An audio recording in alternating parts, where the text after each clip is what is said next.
ఇక farm house drug party remand report లో కీలక అంశాలను పొందుపర్చారు పోలీసులు. స్విమ్మింగ్ పూల్ దగ్గర డ్రగ్స్ తో పాటు మందు పార్టీ జరిగిందని రిమాండ్ రిపోర్ట్ లో రాశారు.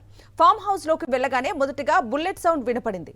బుల్లెట్ సౌండ్ విని వెంటనే అప్రమత్తమయ్యాని పోలీసులు పేర్కొన్నారు. మేము పోలీసులు కాల్చొద్దని కోరినా ఎలాంటి చర్యలు తీసుకోబోమని చెప్పినా కాల్పులు జరిపారని రిమాండ్ రిపోర్ట్లో పేర్కొన్నారు. మేము చెప్తున్నప్పటికీ కూడా మరో 2 సార్లు బుల్లెట్ సౌండ్ వినిపించిందని రిమాండ్ రిపోర్ట్లో రాశారు. మరోవైపు మీరు కాల్పులు జరపండి, నేను మొత్తం చూసుకుంటాను, ఏం జరిగినా నాదే బాధ్యత అంటూ గట్టిగా వాయిస్ వినపడిందని పోలీసులు రిమాండ్ రిపోర్ట్లో రాశారు. ఈ కేసులో టీడీపీ ఎంపీ పుట్టా మహేష్ కు డ్రగ్స్ పాజిటివ్ వచ్చిన సంగతి తెలిసిందే. అయినా పుట్టా మహేష్ కు నోటీసులు ఇచ్చి పంపడంపై సర్వత్రా విస్మయం వ్యక్తమవుతోంది.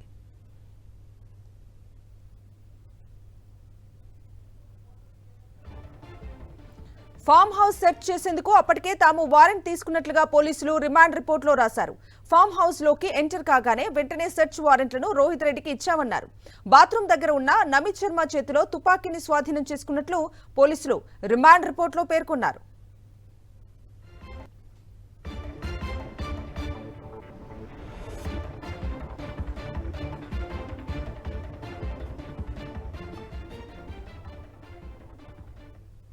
ఇదే అంశానికి సంబంధించి పూర్తి డీటెయిల్స్ అందించడానికి మా ప్రతినిధి సుస్మిత లైవ్ లో జాయిన్ అవుతున్నారు. సుస్మిత, కవిత, మొత్తంగా కూడా చూసుకుంటే మొయినాబాద్ డ్రగ్స్ కేసుకి సంబంధించి మొత్తంగా కూడా రిమాండ్ రిపోర్ట్ కూడా ప్రస్తుతం అందులో కీలక విషయాలు అయితే కనిపిస్తూ ఉన్నాయి. అయితే రిమాండ్ అప్లికేషన్లో చూసుకుంటే A1 నుంచి A11 వరకు ప్రతి ఒక్కరిని కూడా మెన్షన్ చేశారంటే ఆ పార్టీలు ఎవరైతే పార్టిసిపేట్ చేశారో ఆ పార్టిసిపేట్ చేసిన ప్రతి ఒక్క వ్యక్తికి సంబంధించి ముఖ్యంగా A1 అయితే నమిత్ శర్మను కూడా పెట్టినట్టుగా కూడా తెలుస్తుంది. A2 రోహిత్ రెడ్డి, A3 రితేష్ రెడ్డి, ఎవరైతే రోహిత్ రెడ్డి సోదరుడు ఉన్నాడో అతని పేరు కూడా చేర్చారు. అలాగే A5 Silvari Sarath Kumar, A6 Arjun Reddy, A7 పుట్టా మహేష్ కుమార్, ఎవరైతే టీడీపీ ఏలూరు ఎంపీకి సంబంధించి, అలాగే A8 రమేష్, అలాగే A9 శ్రవణ్ కుమార్, A10 విజయ్ కృష్ణ, అలాగే A11 ప్రియాంక రెడ్డి. మొత్తంగా ఈ ప్రియాంక రెడ్డితో పాటు మొత్తం 11 మంది ఉన్నారు. ఒక మహిళ, మిగిలిన వారంతా కూడా మగవారు ఉన్నట్టు కూడా తెలుస్తుంది. అయితే వెళ్ళిన వెంటనే కూడా అంటే పక్కా సమాచారం వచ్చింది ఈగల్ టీంకి. అక్కడికి SOT టీంతో పాటు అక్కడ లోకల్ పోలీసులను కూడా తీసుకొని వెళ్ళారు. అక్కడికి వెళ్ళే సమయంలోకి అక్కడ ఏదైతే పూల్ ఉంటుందో ఆ పూల్ వద్ద కూడా పార్టీ జరుగుతున్నట్టు కూడా అయితే పోలీసులు గుర్తించారు. అయితే వాళ్ళు పలు విధాలుగా అంటే ఎక్కడెక్కడైతే దారులు ఉన్నాయో ఎక్కడ వాళ్ళు ఎస్కేప్ అవ్వద్దని చెప్పి కూడా పలు రకాలుగా కూడా లోపలికి వెళ్ళినట్టుగా కూడా తెలుస్తుంది. వాళ్ళు వెళ్ళే సమయంలోకి అక్కడ ఒక బుల్లెట్ సౌండ్ వినిపించినట్టుగా కూడా అయితే పోలీసులు చెప్తూ ఉన్నారు. అయితే బుల్లెట్ సౌండ్ వినిపించగానే అక్కడ ఒక వాయిస్ కూడా వినిపించింది, మీరు కాల్చని, నేను ఏం జరిగినప్పటికీ కూడా నేనే చూసుకుంటాను, నాదే బాధ్యత అన్నట్టు కూడా ఒక సౌండ్ వినిపించినట్టు కూడా రిమాండ్ రిపోర్ట్లో కీలకంగా కూడా పోలీసులు అయితే స్పష్టంగా అందులో రాశారు. అయితే అక్కడికి వెళ్ళిన అనంతరం కూడా మేము పోలీసులం అంటూ కూడా చెప్పినట్టుగా కూడా తెలుస్తుంది. అక్కడికి వెళ్ళే సమయంలోకి బాత్రూమ్ వద్ద నమిత్ శర్మ, ఎవరైతే బిజినెస్ మ్యాన్ ఉన్నాడో అతను అక్కడే ఉన్నట్టుగా కూడా తెలుస్తుంది. అతని చేతుల్లో రివాల్వర్ ఉంది.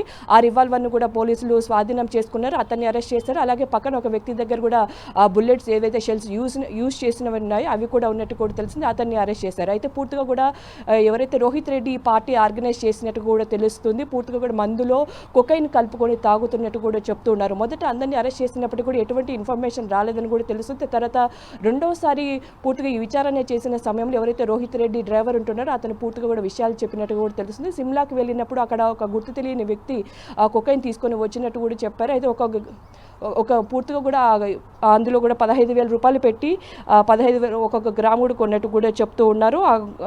మొత్తంగా 15,000 రూపాయలు 2 గ్రాములు అంటే వెళ్ళిన సమయంకి కొంతమంది దాన్ని కన్జ్యూమ్ చేసినట్టుగా కూడా చెప్తూ ఉన్నారు. అయితే కన్జ్యూమ్ చేసిన మిగిలిపోగా కూడా కొద్దిమేర కూడా కొకైన్ దొరికినట్టుగా కూడా తెలుస్తుంది. అయితే 11 మందిని కూడా విడివిడిగా పెట్టి కూడా పోలీసులు విచారించారు. ఎవరు కూడా డ్రగ్స్ తీసుకోలేదని మొదట బుకాయించినప్పటికీ కూడా తర్వాత యూరిన్ టెస్ట్ చేశారు. 5 మందికి పాజిటివ్ వచ్చింది. ఎవరైతే ఏలూరు టీడీపీ ఎంపీ ఉందో అతనికి కూడా రాలేదు, ఎందుకంటే యూరిన్ కూడా వాటర్లో పోసి డైల్యూట్ చేసినట్టు కూడా తెలిసింది. ఆ నిమిత్తం కూడా అతనికి నెగిటివ్ వచ్చినట్టు కూడా చెప్తున్నారు. పూర్తిగా మళ్ళీ రెండోసారి ఏదైతే ఎర్రగడ్డ మెంటల్ హాస్పిటల్కి వెళ్ళి పరీక్ష చేయించారు, బ్లడ్ టెస్ట్. అందులో మొత్తం 6 మందికి వచ్చినట్టు కూడా తెలిసింది. 6 మందికి అందులో రోహిత్ రెడ్డి, పుట్ట మహేష్ కుమార్ యాదవ్, అలాగే రితేష్ రెడ్డి, అర్జున్ రెడ్డి, ఇలా మొత్తం 6 మంది ఉన్నట్టుగా కూడా తెలుస్తుంది. అయితే నమిత్ శర్మ ఎవరైతే ఉన్నారో ఆ బిజినెస్ మెన్కి సంబంధించి కూడా మొత్తంగా అతనికి 3 రకాల డ్రగ్ తీసుకున్నట్టు కూడా రక్త పరీక్షల్లో బయటపడి బయటపడినట్టు కూడా చెప్తూ ఉన్నారు. ఫామ్ హౌస్ డ్రగ్స్ కేసులో మొత్తం 6గురికి డ్రగ్స్ పాజిటివ్ వచ్చినట్టు కూడా తెలుస్తుంది. రమేష్ శర్మ, రోహిత్ రెడ్డి, రితేష్ రెడ్డి, పుత్తా మహేష్ కుమార్, ఏలూరు టీడీపీ ఎంపీ అర్జున్ రెడ్డి, కౌశిక్ రవిలు డ్రగ్ పాజిటివ్ వచ్చింది. మద్యం కలుపుకొని కూడా మద్యంలో కొకైన్ కలుపుకొని తాగుతున్నట్టు కూడా చెప్తున్నారు. Pilot Rohit Reddy weekend drug party ఏర్పాటు చేసినట్టు ముందుగానే సమాచారం ఇచ్చినట్టు కూడా తెలిసింది. ఆ పైలట్ రోహిత్ రెడ్డి ఎవరైతే ఆహ్వానం ఇచ్చారో ఆ ఆహ్వానం మేరకు అందరూ వచ్చినట్టుగా కూడా చెప్తూ ఉన్నారు. సో పూర్తిగా కూడా ఈ అంశాలపైన బేస్ చేసుకుని పోలీసులు ఎక్కడికైతే వెళ్ళారో అక్కడికి వెళ్ళిన అనంతరం కూడా రిమాండ్ రిపోర్ట్లో పూర్తిగా స్పష్టంగా మెన్షన్ చేశారు. ఆ తర్వాత ముగ్గురిని మాత్రమే అరెస్ట్ చేశారు. ఆ ముగ్గురిని అరెస్ట్ చేసి రిమాండ్ నిమిత్తం పంపించారు. 14 రోజులు జ్యుడిషియల్ రిమాండ్ జడ్జి అయితే విధించారు. మిగిలిన వాళ్ళందరూ కూడా స్టేషన్ బెయిల్ ఇచ్చి పంపించినట్టుగా కూడా తెలుస్తుంది. ఎందుకంటే వారిపైన బెయిలబుల్ సెక్షన్స్ ఉండటంతో కూడా వారందరూ కూడా పంపించి వేసినట్టు కూడా పోలీసులు అయితే చెప్తున్నారు. Kavitha. Right Sushmita, thank you.